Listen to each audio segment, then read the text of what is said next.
After getting back from work, I showered and ate leftover pizza on my table, and decided to walk around the town. I saw this doll store. It was about to rain. I went in the store to see these beautiful dolls, then I found her in the back of an antique shop.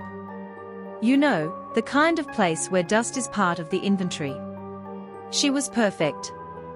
Porcelain, lace dress, unblinking blue eyes. I named her Evelyn. At first, it was just a nice find. I was excited to get her home, away from all that clutter and shadow. I set her on the shelf in the living room. She looked so serene there, sitting primly in the sunlight. A beautiful, harmless piece of history. That's how it started. Everything was normal. The first time it happened, I convinced myself I was tired. I remembered putting Evelyn back on the shelf before I went to bed. I know I did.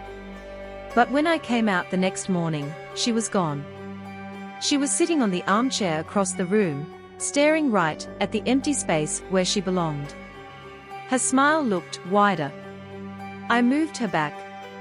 I told myself I must have sleepwalked.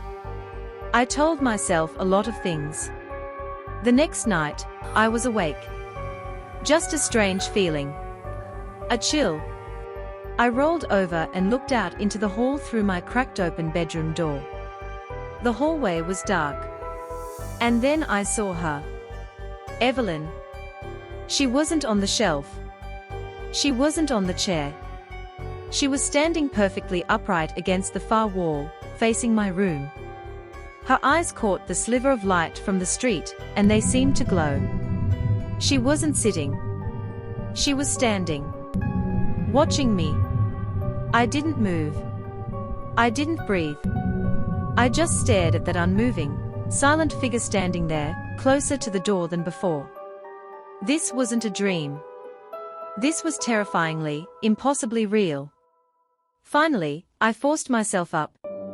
I had to know. Was this some strange prank? Was she somehow motorized? I grabbed her from the hallway. My hands were shaking. I held her up, turning her over, searching for a seam, a battery, anything mechanical. Then I saw it. Hidden under the lace of her sock, etched crudely into the porcelain of her leg. I lifted the dress to see it clearly. The etching was deliberate. The message was unmistakable. The single, horrific word, HELP. She wasn't just a doll. She wasn't just watching. She was being used. And now, the smile on her face didn't look serene. It looked hungry. And I realized too late, it wasn't Evelyn who was trapped. For more, please like, comment and subscribe.